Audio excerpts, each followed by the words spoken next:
Bismillahirrahmanirrahim. Assalamualaikum warahmatullahi wabarakatuh.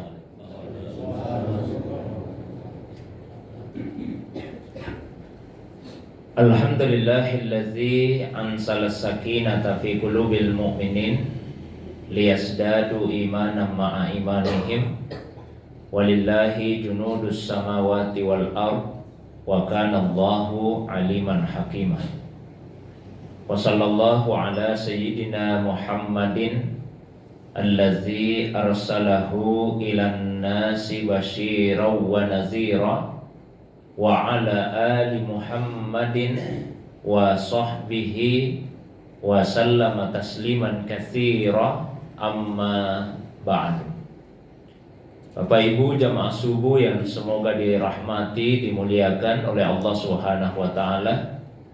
Alhamdulillah subuh ini kembali kita dihadirkan, dipertemukan oleh Allah Subhanahu wa taala dalam majelis yang semoga dimuliakan ini untuk melanjutkan kembali kajian kita membaca kitab Al-Hikam Al-Ata'iyah, kitab dalam ilmu tasawuf yang ditulis oleh Al-Arifu Billah Sidi Ibnu Atha'illah As-Sakandari qaddasallahu sirrahu, beserta syarah atau penjelasan yang terdapat di dalam kitab Irsyadul Bariyah ila Ba'di Ma'ani Al-Hikam Al-Ata'iyah yang ditulis oleh Syekh Ustaz Dr. Yusri Rusdi Sayyid Jabar Al-Hasani atalallahu umrahu wa baqa'ah. Subuh ini kita sudah sampai pada Al-Hikmatu Al-Ishrun, hikmah yang ke-20. Qala al-musannifu nafa'anallahu bi ulumihi fid daraini. Ma aradat himmatu salikin antaqifa indama kushifa laha illa wa nadathu hawatikul haqiqah allazi tatlubu amamaka wala tabarrajat zawahirul muqawwanat illa wa nadathu haqa'iquha innama nahnu fitnatun fala takfur, yang artinya ma aradat himmatu salikin antakifah, tidaklah himmah, keinginan kuat dari seorang salik, orang yang menempuh jalan menuju kepada Allah Subhanahu wa taala, hendak berhenti menempuh jalan tersebut indama kusifalaha, pada saat tersingkap, terbuka atas dirinya apa yang tadinya tertutup, kecuali illa wanadathu hawatiful haqiqah, kecuali suara-suara hakikat akan berkata kepadanya, allati tatlubu amamak, jangan berhenti, karena apa yang engkau cari masih ada di hadapanmu. Wala tabarrajat zawahirul muqawwanat, dan tidaklah terbuka kepadanya pesona-pesona hal-hal yang nampak dari alam semesta ini, illa wanadathu haqa'iquha, kecuali hakikat-hakikat makhluk itu akan berkata, innama nahnu fitnatun fala takfur, sesungguhnya kami ini hanyalah fitnah, hanyalah ujian, maka janganlah engkau ingkar. Ya. Inti dari hikmah yang ke-20 ini, sebelum saya bacakan beberapa syarah, beberapa penjelasan yang ditulis oleh Ustaz Dr. Yusri Rusdi As-Sayyid Jabar Al-Hasani, intinya adalah bahwa seorang salik, orang yang menempuh jalan menuju kepada Allah Subhanahu wa taala, tujuan akhirnya itu adalah bagaimana supaya dia usul, bisa sampai kepada Allah Subhanahu wa taala, bisa mengenal Allah Subhanahu wa taala, mencintai Allah Subhanahu wa taala dan ridha sepenuhnya ya, kepada Allah Subhanahu wa taala dan diridai oleh Allah Subhanahu wa taala. Itu tujuannya. Nah, dalam menempuh perjalanan tersebut maka akan dijumpai beberapa godaan. Yang pertama yaitu tersingkapnya hal-hal yang tadinya tertutupi, berupa Allah Subhanahu wa taala memberikan kepadanya karamah, hal-hal yang luar biasa. Di satu sisi ini adalah kemuliaan yang Allah berikan kepadanya, tapi di sisi lain itu menjadi satu cobaan baginya. Karena bisa saja salik atau orang yang menempuh jalan tersebut kemudian menganggap bahwa tujuannya sudah sampai, karena Allah Subhanahu wa taala sudah memberikan keistimewaan kepadanya. Maka ia kemudian berhenti sampai di situ saja, padahal itu bukan tujuannya. Maka seorang salik, penempuh jalan yang sejati menuju kepada Allah, dia tidak akan berhenti pada saat Allah Subhanahu wa taala menyingkapkan beberapa hal yang tersembunyi baginya, memberikan karamah, keistimewaan kepadanya. Karena pada saat itu justru suara-suara hakikat akan mengingatkan kepada dirinya, jangan berhenti karena ini bukan tujuanmu. Allazi tatlubu amamak, yang kamu cari itu masih ada di depanmu. Jadi teruskanlah perjalananmu. Nah, godaan yang kedua ketika terbuka pesona-pesona kehidupan dunia. Ya, ketika terbuka pesona-pesona kehidupan dunia. Misalnya, di awal sekali saya sampaikan bahwa tujuan belajar tasawuf itu bukan mau mengubah takdirnya Allah. Ada orang sakit, lama dia sakit, kemudian hampir putus asa dalam sakitnya, lalu kemudian dia belajar tasawuf atau masuk dalam tarikat. Tujuannya apa? Saya mau sembuh, saya sepertinya sudah tidak tahan lagi dengan penyakit ini. Berarti dia belajar tasawuf mau mengubah takdirnya Allah. Ada juga orang yang karena sekian lama merasa hidup dalam kesusahan, hidup dalam kekurangan harta, kemudian dia belajar tasawuf, belajar tariqah karena ingin menjadi orang kaya, sudah capek saya jadi orang miskin misalnya. Ada orang yang karena merasa saya sudah bekerja maksimal di kantor saya, di instansi saya, di perusahaan saya, tapi kok jabatan saya tidak naik-naik. Ya, maka ia kemudian belajar tasawuf, belajar tariqah dengan tujuan untuk supaya karirnya ya, menjadi melejit. Nah, ketika itu semua dia dapatkan, maka seorang salik yang sejati tidak akan terpesona dengan hal-hal yang nampak dari dunia itu. Karena pada saat itu justru hakikat dunia akan berkata kepadanya, innama nahnu fitnah fala takfur. Oh, kami ini hanya cobaan, maka janganlah engkau ingkar kepada Allah Subhanahu wa taala. Intinya di situ. Nah, syarahnya, lamma ittaba'ta kullal adab as-sabiqah wa ala qadruka wa ala himmatuka wa asbahat la tata'amalu illa billahi wa lillahi wa fillahi wa ala Allah ma'a kamalir ridha billahi wartaqaita. Ketika engkau sudah mengikuti semua adab-adab yang terdahulu, ya, 3 pertemuan yang terakhir kita bahas tentang adab-adab kepada Allah Subhanahu wa taala. Bagaimana supaya seorang hamba, seorang salik, orang yang menempuh jalan menuju kepada Allah Subhanahu wa taala tidak menginginkan yang berbeda dengan apa yang diinginkan oleh Allah Subhanahu wa taala. Maka dia ridha menjalani apa yang Allah Subhanahu wa taala takdirkan atas dirinya. Dia tidak berandai-andai, seandainya tidak begini keadaan yang saya alami saat ini. Karena ketika seorang hamba itu berandai-andai, itu artinya dia tidak ridha dengan takdir yang Allah Subhanahu wa taala tetapkan atas dirinya. Lalu kemudian dia juga tidak meminta kepada Allah Subhanahu wa taala supaya diubah keadaan dirinya itu, dan tidak menunda-nunda untuk melakukan satu amal kebaikan karena kondisi yang dia hadapi. Pada saat dia sakit misalnya, dia tidak mengatakan kalau saya sehat saya akan rajin ibadah. Ya, kalau dia sempit hidupnya, dia tidak akan mengatakan seandainya lapang hidupku, tidak banyak kesibukanku, saya akan beribadah. Ya, kalau semua adab-adab itu sudah diikuti, maka kemuliaan hamba itu akan bertambah, akan menjadi tinggi. Himmanya, cita-citanya, keinginannya untuk sampai kepada Allah akan semakin tinggi. Dia tidak akan bermuamalah, berinteraksi kecuali dengan Allah, untuk Allah, di dalam Allah, dan kepada Allah Subhanahu wa taala. Dan sempurna ridhonya kepada Allah Subhanahu wa taala. Tidak ada sedikit pun rasa keberatan, penolakan di dalam dirinya terhadap takdir Allah Subhanahu wa taala. Akan tinggilah kedudukannya. Nah, kalau seorang hamba sudah seperti itu, sayaftahu laka rabbuka azza wa jalla asya'an wa ma'anin fi tariqika ilaihi.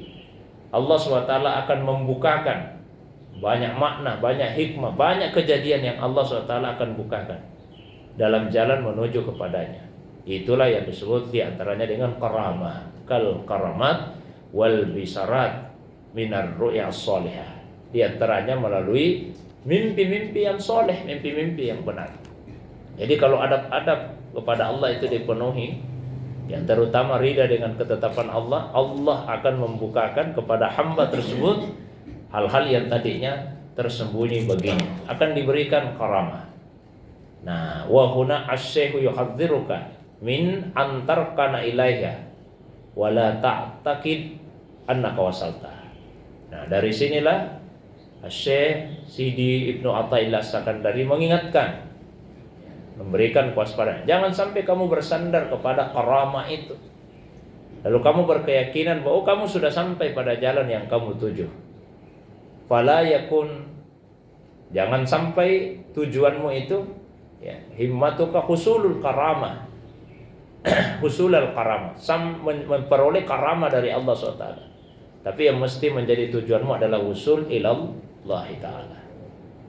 Ada banyak orang yang ditipu oleh iblis itu dengan hal-hal yang semacam itu. Misalnya di dalam manaqib Syekh Abdul Qadir Al-Jilani diceritakan suatu malam tiba-tiba datanglah cahaya yang turun dari atas langit lalu menjumpai beliau. Lalu kemudian cahaya itu berkata, ya, wahai Syekh Abdul Qadir Al-Jilani, saya ini Tuhanmu.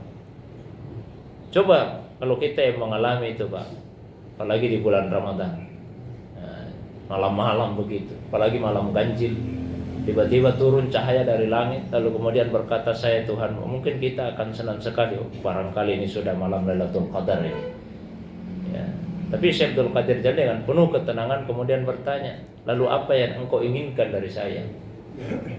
Cahaya itu kemudian bersuara, kamu hamba yang sangat dekat dengan saya, karena itu saya berikan keistimewaan. Keistimewaan apa itu? Ya, mulai saat ini semua yang saya haramkan khusus untukmu semuanya halal. Coba Pak, kalau kita yang mengalami itu, terima kasih banyak Tuhan. Sudah lama saya mau coba hal-hal yang haram itu, bagaimana sih sebetulnya rasanya. Oh, sekarang dihalalkan semua bagi saya. Padahal itu tipu daya setan. Beliau menyadari sepenuhnya. Maka beliau kemudian berkata, menjauhlah dari saya, kamu itu setan. Ya. Ketika ini diceritakan oleh Syekh Abdul Qadir Al-Jilani, beliau ditanya, dari mana beliau mengetahui bahwa itu setan? Kata beliau, ya tidak mungkin Allah Subhanahu wa taala akan menghalalkan apa yang diharamkannya. Rasulullah sallallahu alaihi wasallam saja, manusia yang paling dekat dengan Allah, paling tinggi kedudukannya, tidak pernah mendapatkan yang seperti itu. Apalagi saya. Nah, ini yang ingin diingatkan oleh Syekh Ibnu Athaillah Sakandari. Jangan mengira bahwa tujuanmu sudah sampai pada saat Allah menyingkapkan beberapa karamah, beberapa kejadian luar biasa. Karena bukan itu yang jadi tujuan. Tujuanmu adalah wusul ilallah, sampai kepada Allah. Dan itu dengan ketaatan. Maka ada prinsip dasar di dalam ilmu tasawuf, ta'atun wahidatun khairum min alfi karamah. Ta'atun wahidatun khairum min alfi karamah. Satu ketaatan yang bisa dilakukan secara konsisten itu jauh lebih baik daripada 1000 hal-hal yang luar biasa.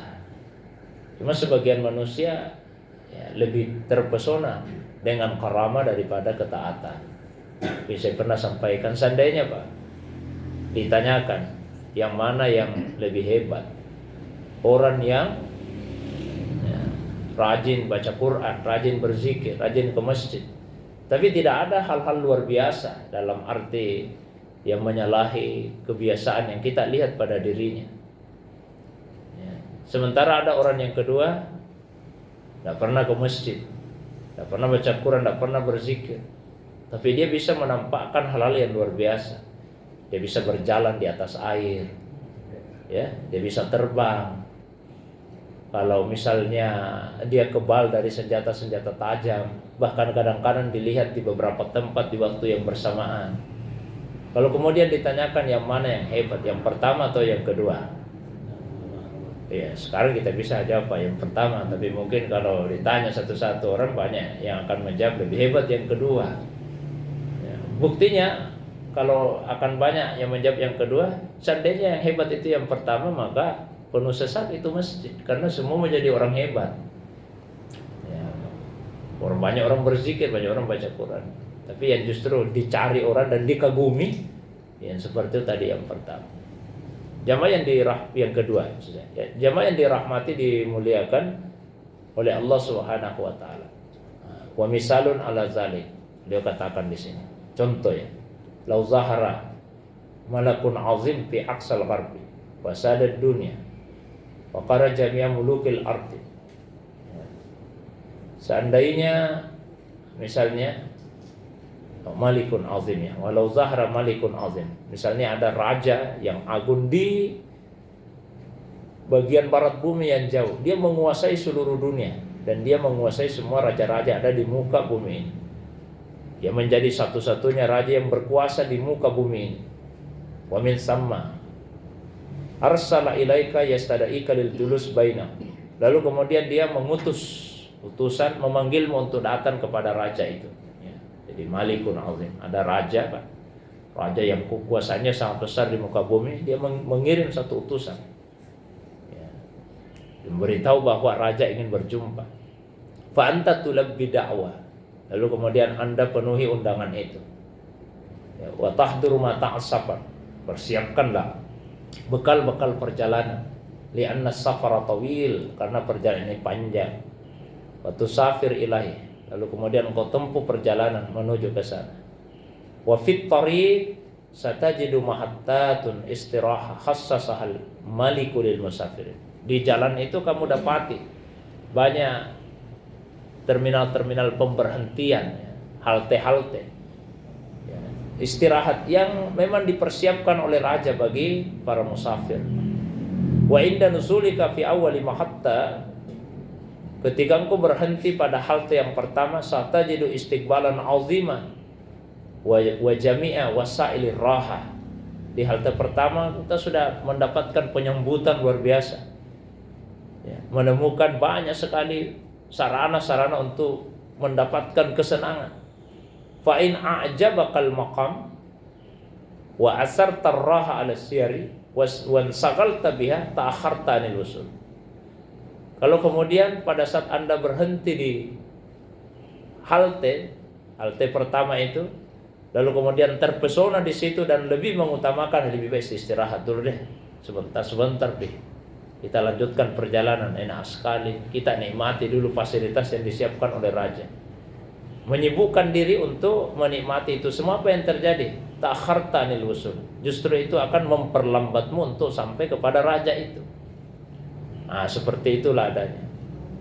Allah Subhanahu wa taala menyingkapkan beberapa karamah. Kalau kita terpesona dengan karamah itu, justru akan memperlambat untuk sampai kepada Allah Subhanahu wa taala. Fa iyyaka an tuftatan bil istirahat wal karamat wa iqbalun nasi alaik wa takbil yadak fa innaha fitnah azimah innama nahnu fitnah fala takfur. Maka waspadalah, jangan sampai engkau mendapatkan fitnah ya, dengan kesenangan-kesenangan yang bersifat sementara yang Allah Subhanahu wa taala singkapkan itu dengan karamah-karamah, penghormatan manusia kepadamu dan seterusnya, karena itu semua adalah fitnah yang besar. Beliau mengingatkan dengan menukil firman Allah di surah Al-Baqarah 102, "Innama nahnu fitnah fala takfur." Sesungguhnya kami ini hanya fitnah, maka janganlah engkau kufur terhadap nikmat Allah Subhanahu wa taala. Ya, saya kira itu saja pengantarnya dulu. Seperti biasa saya berikan waktu yang lapang. Kalau ada yang ingin didiskusikan saya persilakan kepada jamaah sekalian. Demikian untuk sementara. Wa ilallahi turja'ul umur. Wassalamualaikum warahmatullahi wabarakatuh.